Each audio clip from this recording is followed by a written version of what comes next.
The candle was no bigger than her thumb, and if anyone saw its light, even once, even for the space of a single breath, it could end her life. Not for stealing, not for running, for reading. In the autumn of 1858, on a rice plantation in the low country of South Carolina, a woman knelt in a hollow in the pines, with 12 children gathered close around her. And by the light of that hidden flame, she committed the most dangerous act she knew how to commit. She opened her hands and she taught them their letters. Before this night is finished, that small light will come within 40 yards of being discovered, not once, but twice. A frightened little girl will finally write a single sentence that changes the way she sees her own face. And a tall, quiet boy will be handed something he doesn't yet understand as a key that will one day unlock 300 miles of road between him and the rest of his life. But to understand why an alphabet could be a death sentence, why a single letter of the English language could cost a human being the skin on their back, you first have to understand a law that an entire empire of cotton and rice and human property was built to protect. So, let me take you back. It began in part with fear of exactly what you're about to watch. On a September morning in 1739, near the Stono River in the colony of South Carolina, a group of enslaved men, some of them believed to be soldiers from the Kingdom of Congo, who had been captured and shipped across the ocean, gathered before dawn, raised a banner, and marched south towards Spanish Florida, where they had heard that freedom was being offered to any who could reach it. They were stopped. The rebellion was crushed within days, and the men who led it were executed and displayed along the roads as a warning. But the colony's lawmakers had been badly frightened, and frightened men write laws. The result was the Negro Act of 1740, a sweeping set of rules designed to make another Stono impossible. It restricted how enslaved people could move, gather, earn, and assemble. And buried inside it was a clause whose shadow would stretch across the next 120 years. It became a crime to teach an enslaved person to write. South Carolina was not alone, and it did not stop there. As the decades passed and the fear of revolt deepened, especially after later uprisings rattled the slave-holding South, colony after colony, and then state after state tightened the noose around the written word. By the years just before the Civil War, across most of the Deep South, teaching an enslaved person to read or write could bring fines, imprisonment, and the lash for the teacher and for the student. In some places, the law reached even free black people and sympathetic whites who dared to hold a class. Now ask yourself the obvious question. Why? Why would grown men who held all the power, all the guns, all the law, why would they be so afraid of a few marks on a page? Because they understood something that they spent enormous energy trying to make sure no enslaved person ever understood, that literacy is a door and a door swings both ways. A person who could read a travel pass, and a person who could read a pass could forge one and walk a road that was forbidden to them. A person who could read a map, and a map turns a trackless wilderness into a rote. A person who could read the words of the abolitionists in the North and learn that there were millions of people who believed slavery was a monstrous crime, and perhaps most dangerous of all, a person who could read could open the Bible for themselves and discover that the verses chosen to keep them obedient were only a fraction of a much larger and far less obedient book. The man who held the young Frederick Douglass in bondage said it out loud, and Douglass never forgot it. When his enslaver discovered that his wife had begun teaching the boy his letters, he forbade it at once and explained why. "Teach a slave to read," he said, "and you unfit him to be a slave. You make him discontented. You give him a mind of his own." Douglass, listening, understood that he had just been handed the secret of his entire life. The path from slavery to freedom, he realized, ran directly through the alphabet, and he resolved from that day to find it. So the slaveholders guarded the letters the way they guarded the gold. They rode the night roads in mounted patrols. The enslaved called them the patrollers, or with bitter familiarity, the paddy rollers, checking passes, breaking up gatherings, hunting for anyone where they should not be. And the punishment for a school in the woods, if one were found, did not bear thinking about. And yet, and this is the part the law could never quite kill, the schools existed anyway. All across the South, in defiance of every statute, enslaved people taught one another to read. They learned from sympathetic children, from scraps of newspaper, from the lettering on barrels and bottles, from worn primers smuggled hand to hand. They held lessons in cellars and clearings and quarters after dark. Some of them really did meet in hidden dugout places that they called pit schools, holes in the ground, roofed and concealed, where a candle's light could be buried below the line of sight. They wrote in the dirt and smoothed it flat. They risked everything again and again for the most ordinary thing in the world. The thing you are doing effortlessly right now, reading these very words. The woman I'm about to introduce you to lived inside that danger. She is not in any record book, but everything that threatens her was real. I want to be honest with you before we go any further.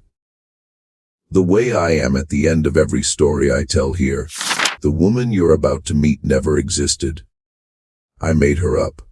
She has no grave, no archive, no descendants you could find. But I did not make up the law. I did not make up the patrollers, or the candle in the pit, or the price of being caught. Those were real. And thousands of real people carried them. Her story is invented. Her world was not. Her name, the name I've given her, is Mercy. And if she could reach across all those years of enforced silence and tell you this herself, I think this is exactly how she'd want to begin.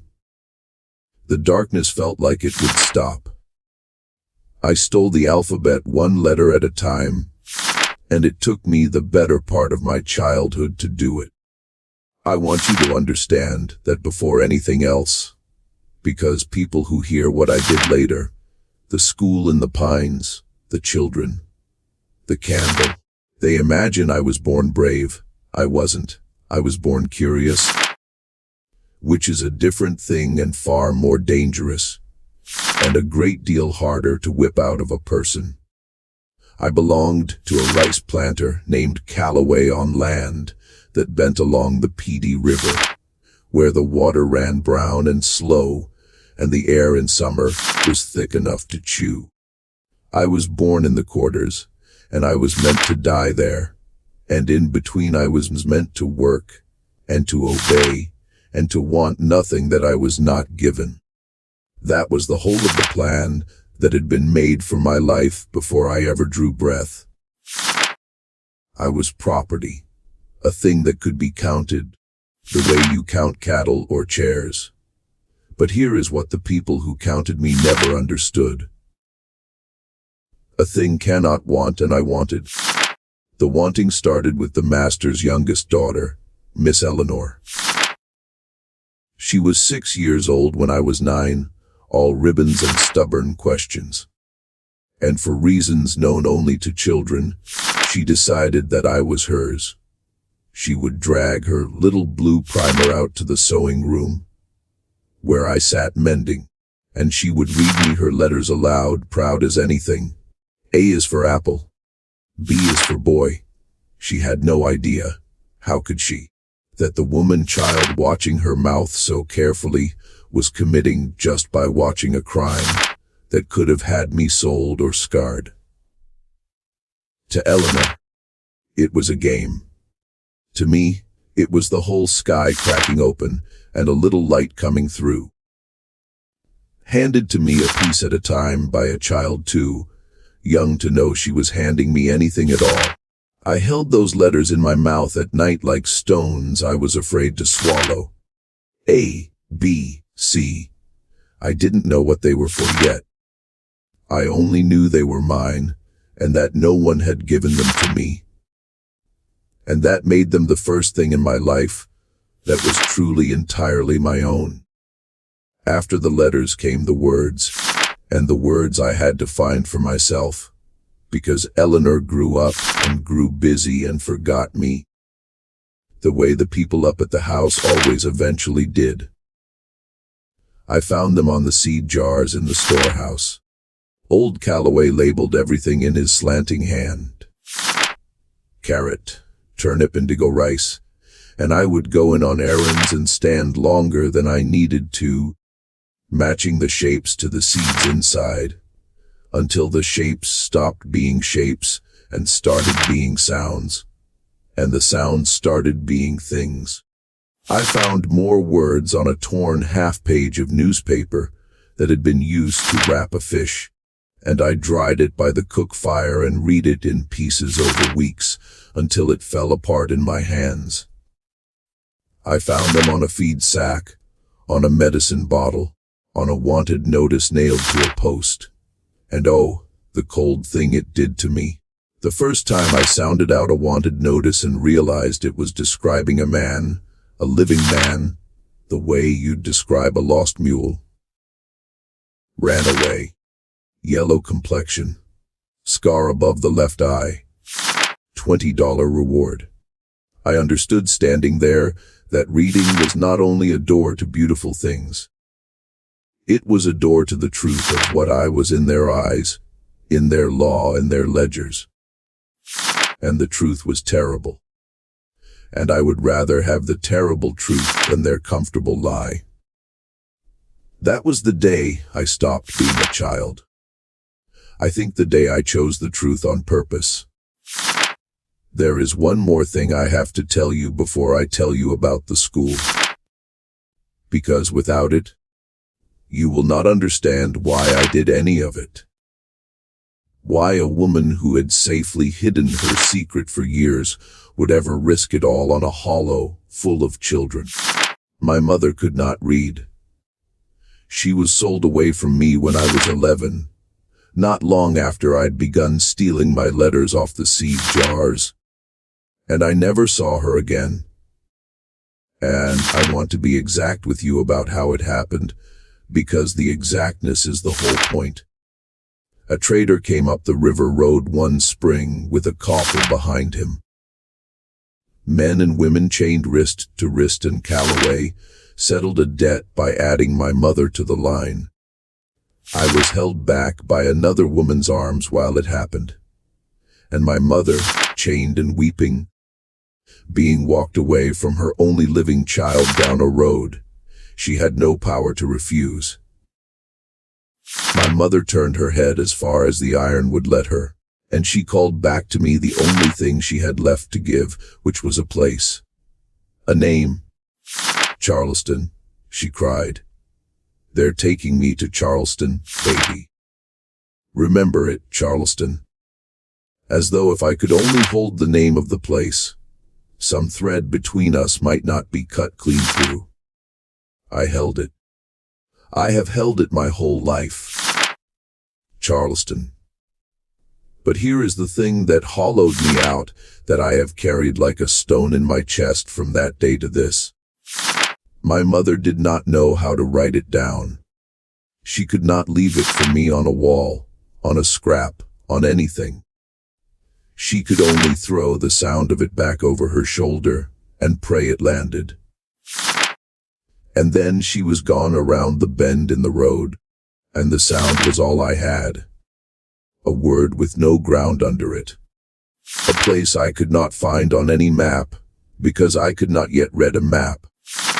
A mother somewhere at the end of a sentence neither of us could write.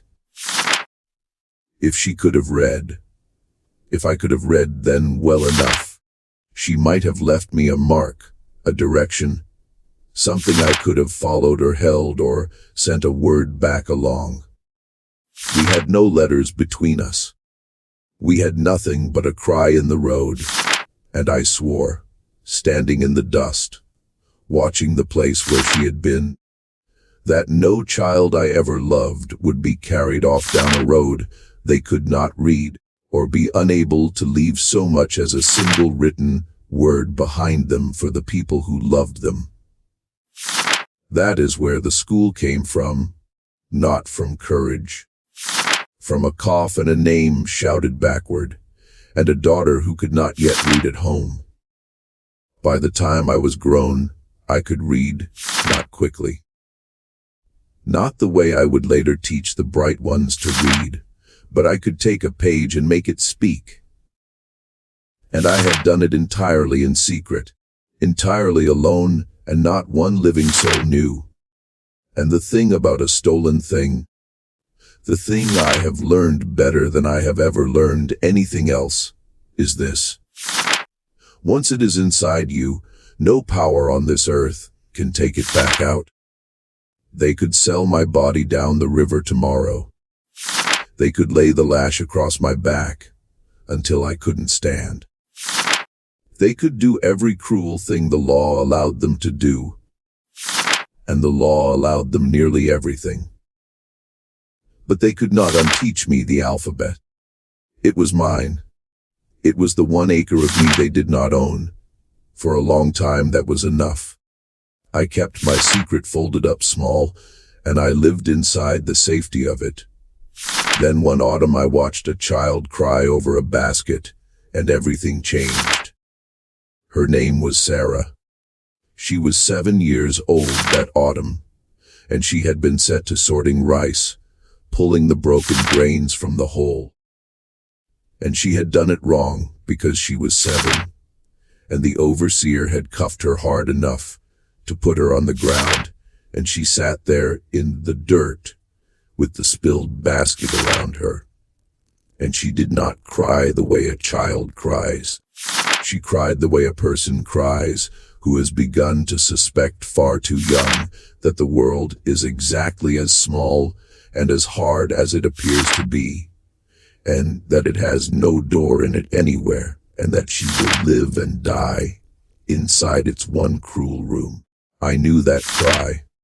I had cried it myself over a wanted notice a long time before, and before I had decided anything, before my good sense could catch my sleeve and pull me back, I had knelt down beside her, and I had said the most reckless thing I had ever said in my life.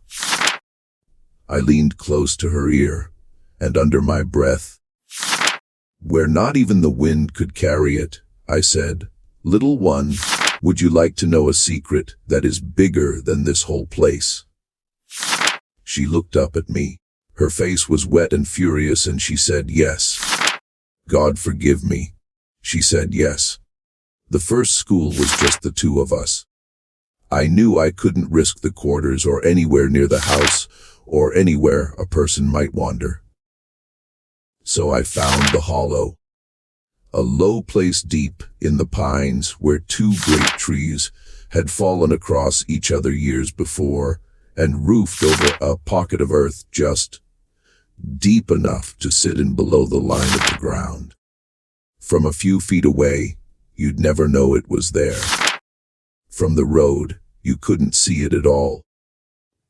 It was the kind of place the land seemed to have made on purpose, for people like us who needed somewhere to do a thing the world had forbidden. And I made the candle safe before I ever lit it. You have to understand, light travels. On a black country night, a single open flame can be seen across a field, across a river, by anyone with reason to be looking. And the patrollers were always looking. So, I took an old tin cup, and I punched a small hole in the bottom of it with a nail, and I learned to set my candle stub on the ground and lower the cup over it like a hood. The flame lived inside the tin. The little hole let just enough light spill up onto the page in front of me and onto nothing else. From an arm's length away, that candle was invisible. I had built with my own hands out of a thing nobody would miss. A lamp that could only be seen by the person bent directly over it. A lamp for secrets. A lamp for us.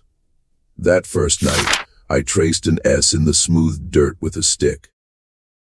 And I told Sarah it was the first letter of her own name, and that it made a sound like a snake. And I watched something happen in her face that I will carry with me until I die. She had not known until that moment that her name was a thing that could be written, that she was the kind of person whose name belonged on a page. Nobody writes down a chair. Nobody writes down a basket of rice. They had spent every day of her short life teaching her without ever saying it aloud that she was a thing.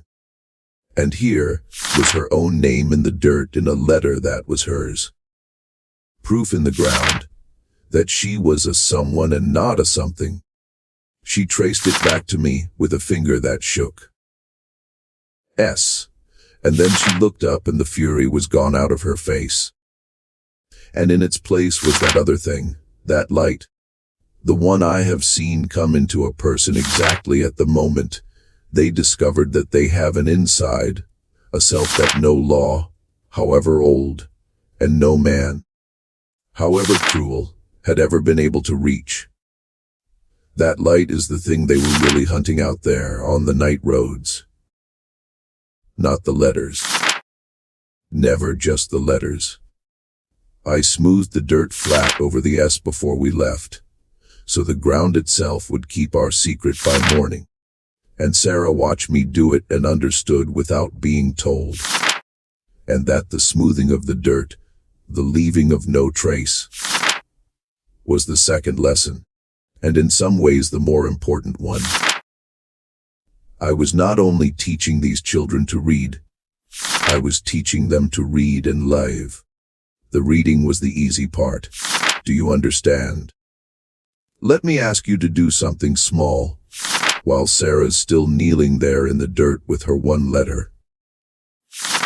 If you've ever had a single person, a teacher, a grandparent, a stranger, crack the world open for you and show you a door you didn't know was there, then put their name in the comments, just their name. I read them, and every one of them is a small candle. And the more of them there are, the harder the dark has to work. All right, back to the pines. Word of a secret like that does not stay secret. Not entirely. Not when it's the most precious thing in a place where precious things are rare. By the next autumn, there were 12 of them. I never went looking for students. That would have been madness. They came to me one at a time, brought by a whisper from a child who trusted them. And I turned away more than I took. I would not teach anyone I did not believe could keep the secret with their life. Because that in plain fact was the bargain. I made each of them understand it before I ever showed them a single letter. Do you swear it? If you are caught, you do not name me. You do not name each other. The lesson dies with you in your own mouth before it spreads to the next back. They were children and I made them swear, a thing no child should ever have to swear. But the world they had been born into had not asked my permission to be cruel, and I would not insult them by pretending it was otherwise. We had no slates and no paper. Paper would have been a death warrant if it were ever found. So we wrote in the dirt with sticks and smoothed it flat between every word.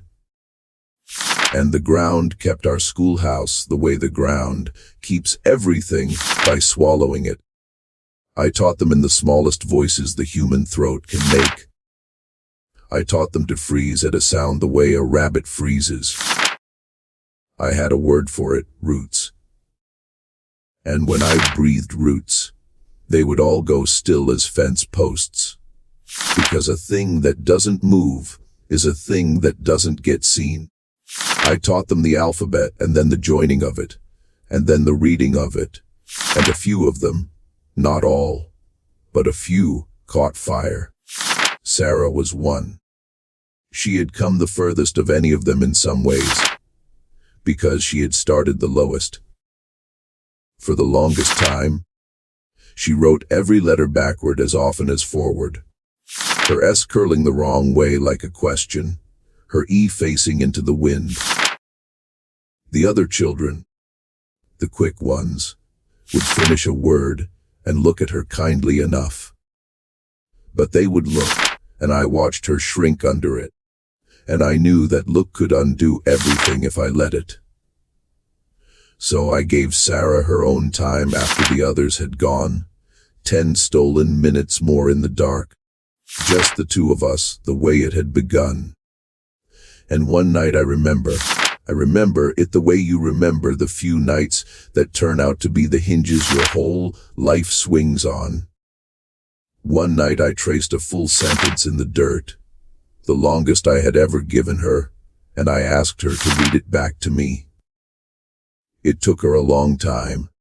Her finger moved word to word, slow as a tide.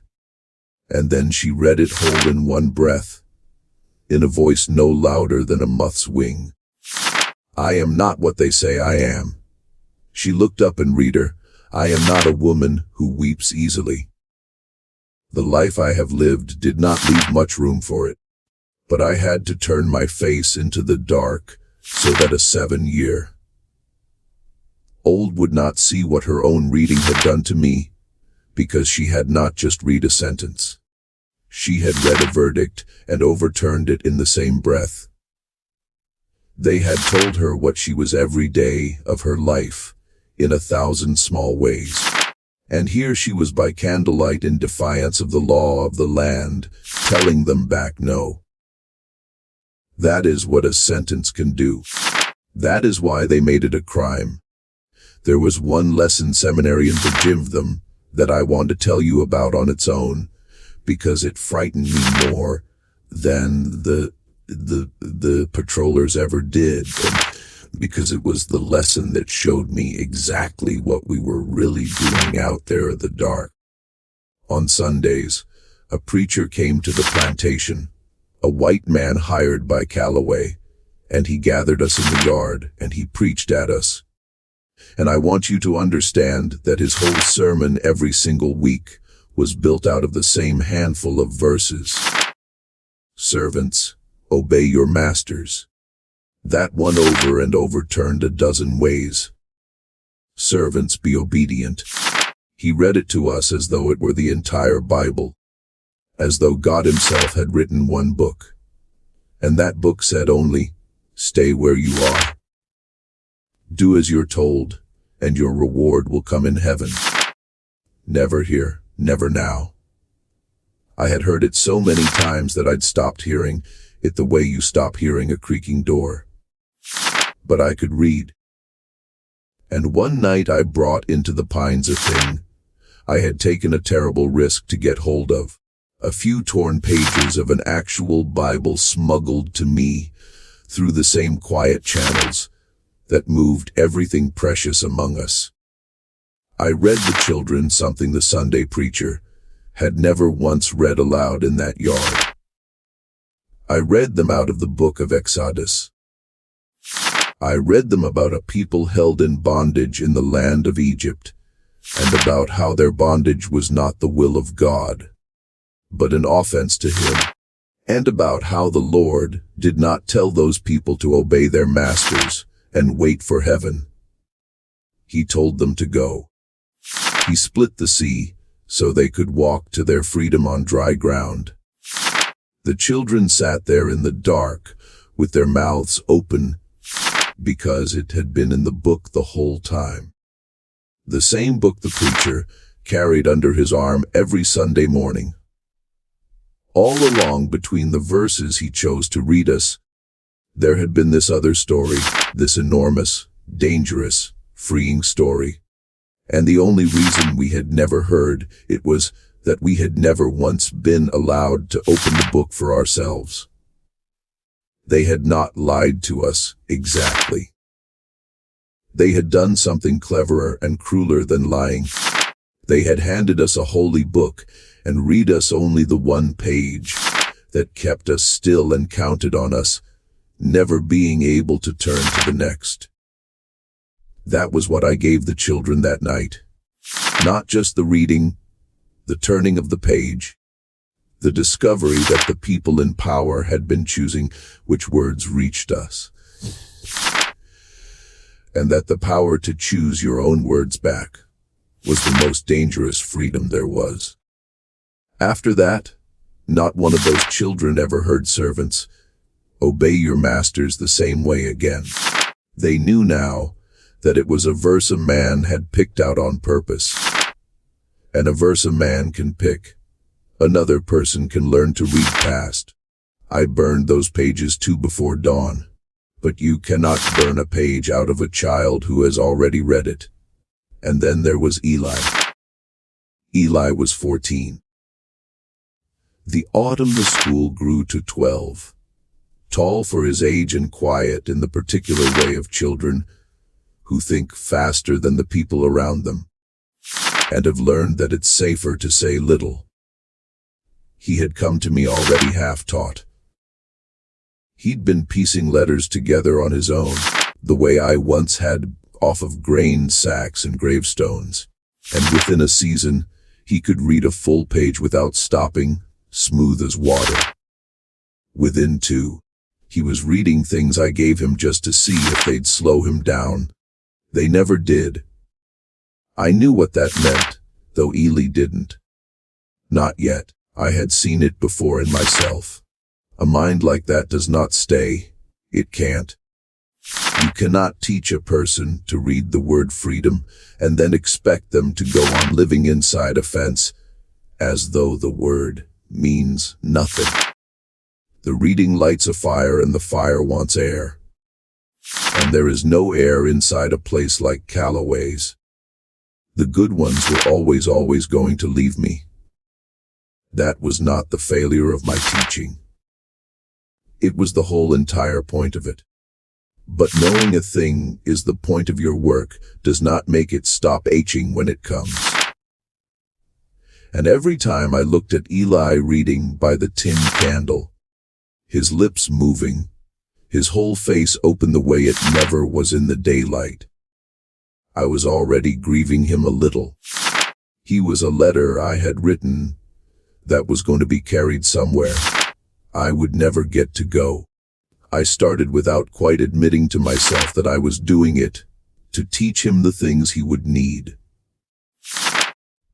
I taught him to read a travel pass, the real ones, the kind a master wrote out to let a slave move between places lawfully, the date and the destination and the signature. And then once he knew exactly what a true one looked like, I taught him to know a false one from a true one, which is the same knowledge turned inside out, and is the more useful knowledge, by far, for a person who might one day need to carry a pass that no master ever signed. I never said the word escape to him. I didn't have to.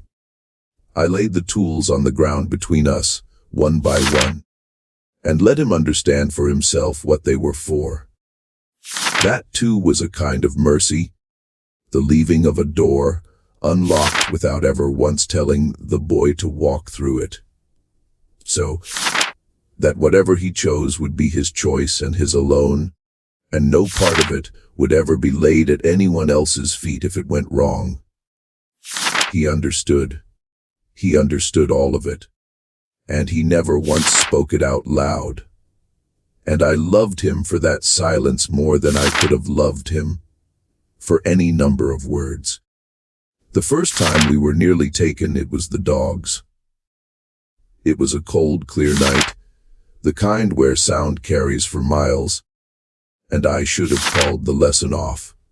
But Sarah had been so close to reading her first whole page, and I let my wanting overrule my sense, the same flaw that had started this whole reckless thing in the first place. We were perhaps an hour in when I heard them. Far off at first across the river, the loose baying voices of hounds that had caught the scent of something and meant to follow it. Maybe a possum, maybe a deer, maybe a man, a runaway from 2 plantations over with patrollers and dogs strung out behind him through the dark. There was no way to know. And that not knowing is the particular flavor of fear that I lived inside for years. The fear of the thing that might be coming and might be nothing. The fear that wears a person down to a wire. The children heard them in the same instant I did, and I watched every lesson I had ever drilled into them flash across their faces at once. I pinched the candle out between 2 wet fingers. I have a scar from 100 nights of doing that. A person learns not to flinch. Roots. I breathed into the black, and 12 children became fence posts. We sat in the dark, 12 of them and 1 of me. And we did not move, and we did not breathe while the dogs argued with the night somewhere off beyond the trees. I counted my own heartbeats to keep from shaking. And I did the arithmetic I always did in those moments, the cold, simple arithmetic of the life I had built. That everything I loved, everything could be ended in the time it took one man, with a lantern, to walk the 40 yards from the road to where we sat. 12 children scattered to 12 auction blocks. A woman made an example of in the way they made examples. All of it gone in the length of 1 short walk across wet grass. Beside me, I felt the smallest one trembling. Not Sarah, a little boy named Moses. 6 years old, too young really for any of this. And I found his hand in the dark and held it, and I pressed my thumb into his palm in a steady, slow beat, the way you'd gentle a frightened colt. Here, here, here. And I felt him slowly stop shaking and hold. Then a horn sounded far off.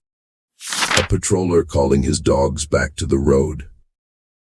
The baying turned and faded and went downriver, and the danger rolled away from us like a passing weather.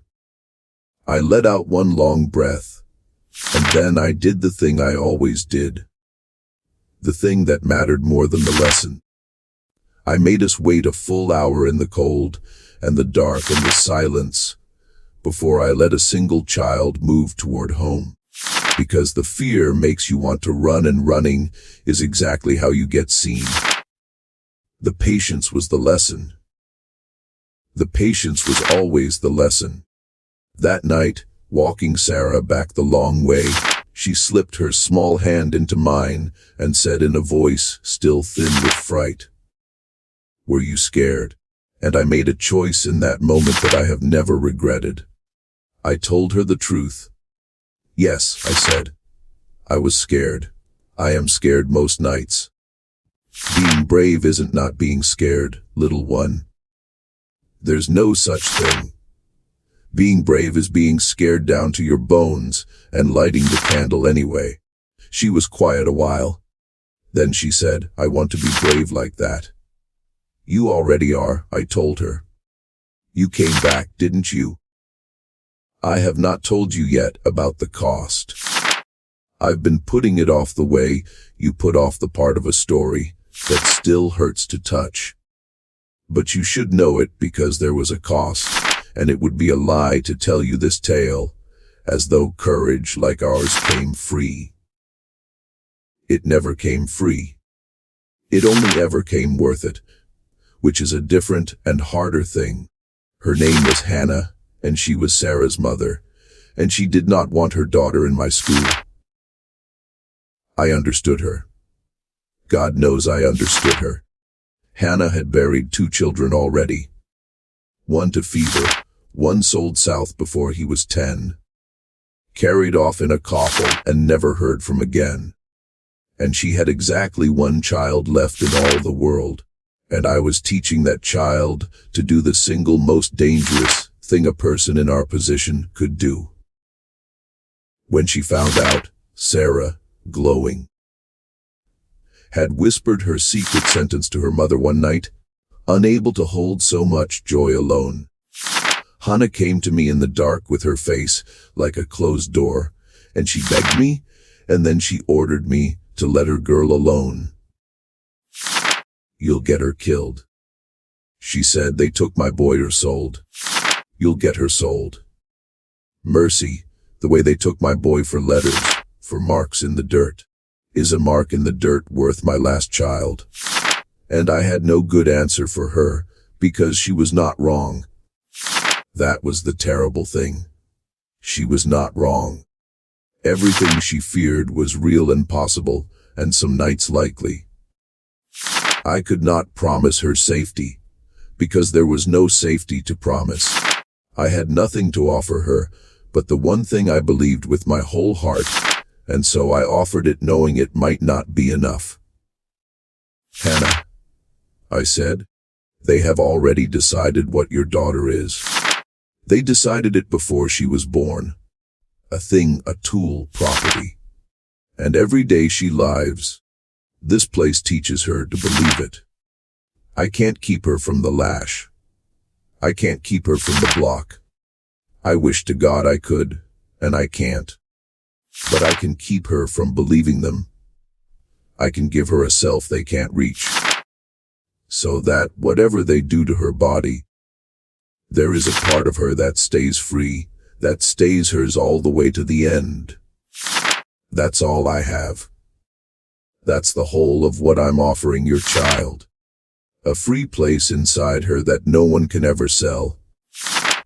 Hannah stood in the dark a long time. And then she said the thing I have never forgotten. "My boy that they took," she said. "He couldn't read. He went off in that coffin, and he couldn't even read the name of the place they were carrying him to." Her voice broke clean in half. "Teach her," she said. "Teach her so good that if they ever take her, she can at least rid the road." And she turned and walked back to the quarters. And that was the last we ever spoke of it. And from that night on, Hannah kept watch for us at the edge of the pines, a mother standing guard in the dark, over the very thing she most feared, because she had decided that a daughter who could read the road was worth the terror of letting her learn. That is what it cost. Not blood that night. Something quieter and just as dear. It cost a frightened mother every easy night's sleep she had left.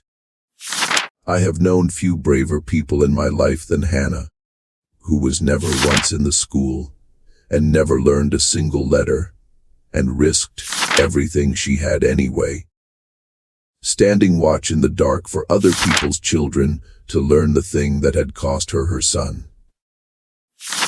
The second time we were nearly taken, it was worse, and it did not roll away on its own. By then, the whole low country had gone tight as a drawn bowstring. There had been talk, there was always talk, of runaways moving through the district, of a conductor working the river plantations, slipping people north. The masters were frightened, and frightened men, you will remember, do not stay frightened. They turned the fear outward. Calloway started ordering night counts in the quarters. A man with a lantern walking the rows after dark to see that every body was in its place. And the patrollers rode harder and more often. And one moonless night in the late autumn they rode into the pines. I heard the horses before I saw anything. The wet thud of hooves on soft ground.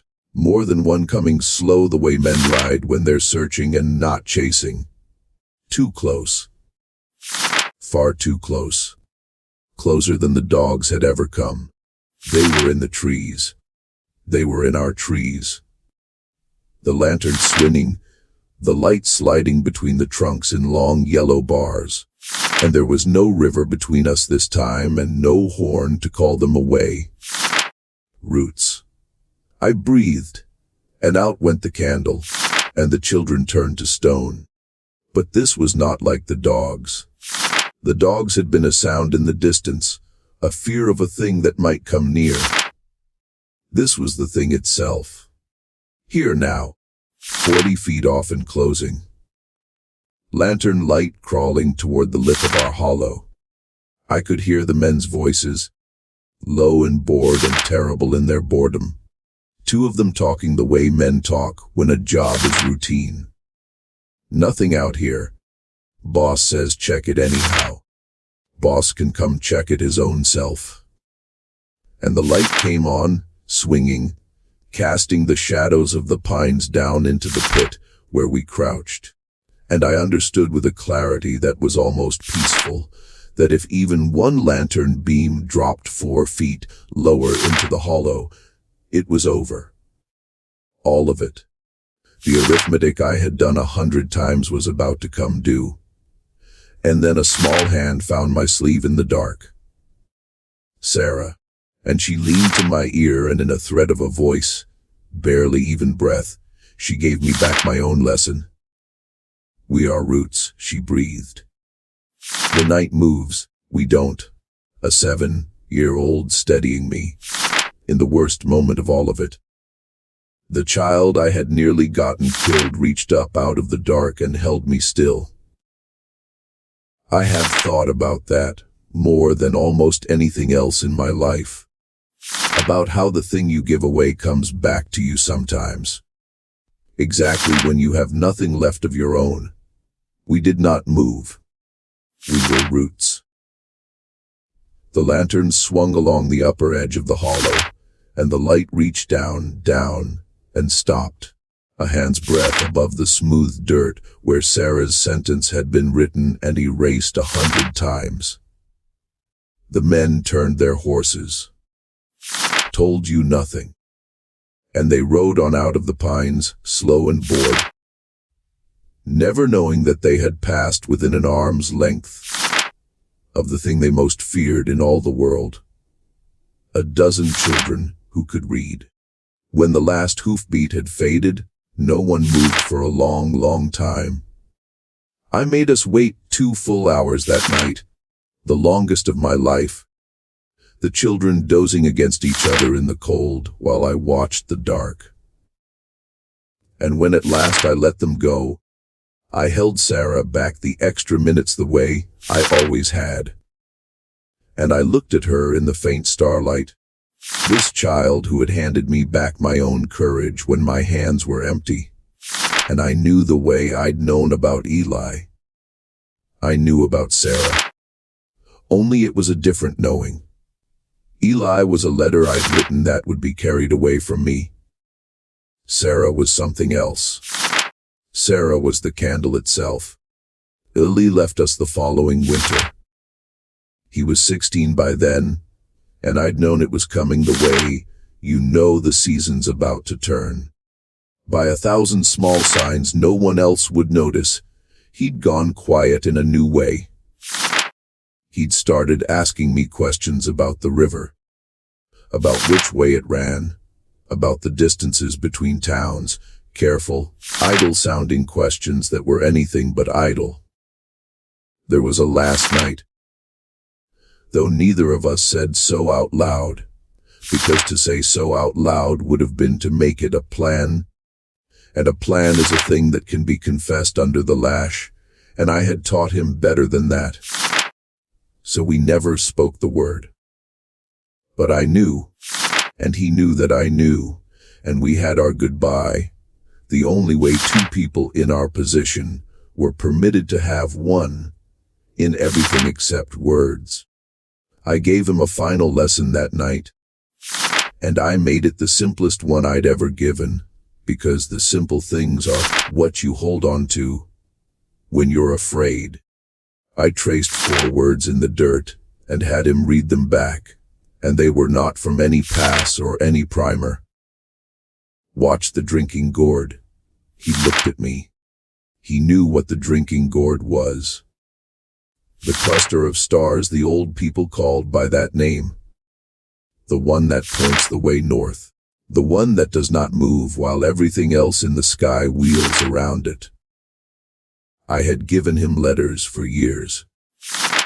That night I gave him the sky, a thing he could read, even with no candle, no page, no light at all, but the cold stars themselves, a book that could never be burned or smoothed flat, written across the whole top of the world that said the same thing every clear night to anyone who had been taught to read it.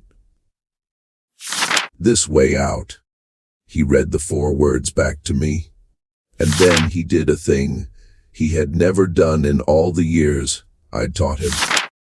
He reached out in the dark, and he took my hand the way Sarah took it on the road, and he held it for the length of about 3 breaths. He did not say thank you. He did not say goodbye. He did not say I'm going. He just held my hand in the dark for 3 breaths. And then he let it go, and he smoothed the dirt flat over the 4 words with his own palm, the way I'd taught him on his very first night, leaving no trace. And I understood that the smoothing was the goodbye, that he was telling me in the only grammar we were allowed, that he had learned everything, including how to vanish so completely that no one could ever follow the love back to its source. I let him go without a word. It was the hardest silence I ever kept. And it was, I think, the finest thing I ever taught, that I could love a child enough to teach him exactly how to leave me, and then say nothing at all as he walked off the edge of my whole world toward the only thing worth having. And one cold, gray morning soon after, the overseer found that the boy simply had not come to the fields. He'd gone in the night between one count and the next, and left no word and no note, because he'd been taught by me in the pines to leave no trace. And he had learned that lesson as perfectly as he learned all the others. They hunted him, of course. They sent the dogs and the patrollers, and they posted the notices. I read one myself, nailed to the post by the storehouse, and I made myself sound out every cold word of it, the way I'd sounded out my first wanted notice as a girl. Ran away. A Negro boy named Ely, about 16, tall, reads, it is believed. That last part stopped my heart in my chest. Reads, it is believed. They had noticed. They had always been afraid of exactly this. And here it was, printed on a post in the master's own ink, a boy who could read, gone north into the dark. And not one of them could prove who had taught him. Because the only schoolroom was a hole in the ground that smoothed itself flat every morning, and the only books were written in dirt and erased by dawn. They never caught him. I believe it still. I let myself believe that one thing. And I believe it still because of one thing. Months later, a folded scrap of paper made its way back down the river to me. Hand to hand to hand through the secret channels that carried such things. Channels I will not describe even now. There was no signature on it. There couldn't be. But there were 3 words in a hand I would have known anywhere. A hand I had taught letter by the light of a hidden candle. The road was true. That was all. The road was true. And I understood. He'd made it. The pass he'd carried, the false pass that no master ever signed. He'd been able to read it and to make it, and to know a true road from a false one, because a woman in a pit in the pines had taught him exactly what a true one looked like.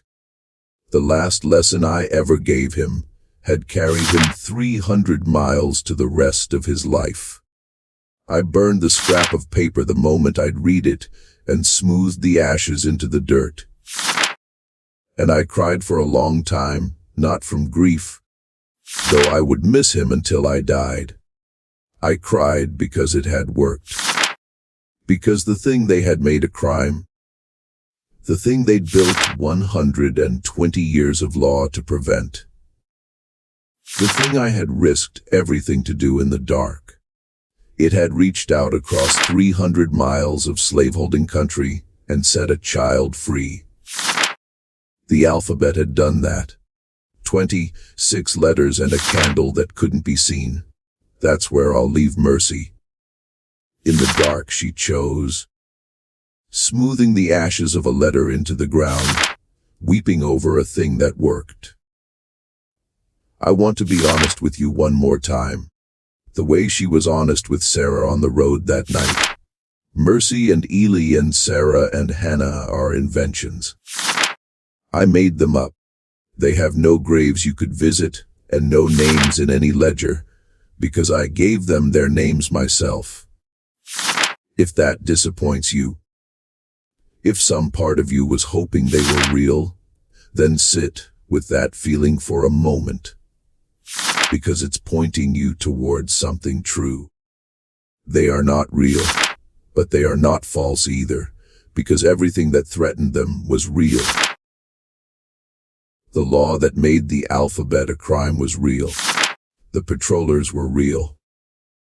The pit schools, the hidden dugout classrooms, where enslaved people really did learn to read by buried candlelight, those were real. And the courage was realest of all across the South, for generations. Real human beings risked the lash and the auction block and their very lives for the most ordinary thing in the world. The thing you've been doing this entire time without a second thought, reading. They stole the alphabet one letter at a time, exactly as Mercy did, and some of them used it exactly as Ely did to read the road north. If this story moved you, then I'm going to ask you to do something more than the usual, because Mercy would want me to. Go and meet a real one. Read Frederick Douglass's own account in his own words, written by his own hand by a man who was told that letters would unfit him to be a slave, and who decided then and there that letters were the whole point. It's real. It's free. It's waiting for you, and it will change the shape of how you see all of this. I'll leave you a place to start below, and then, yes, say the name, the one I asked you for near the beginning. The teacher, the grandmother, the stranger who cracked your world open and showed you a door you didn't know was there. Say it out loud right now, wherever you are, because that's the whole of what Mercy understood. The thing she'd want you to carry out of these pines and into your own life. The thing you pass on is the one thing that can't be taken back. Subscribe if you want the next one to find you in the dark. There's another candle already lit, and I'll be here on the far side of it with a story. Until then, keep the light hooded and keep reading.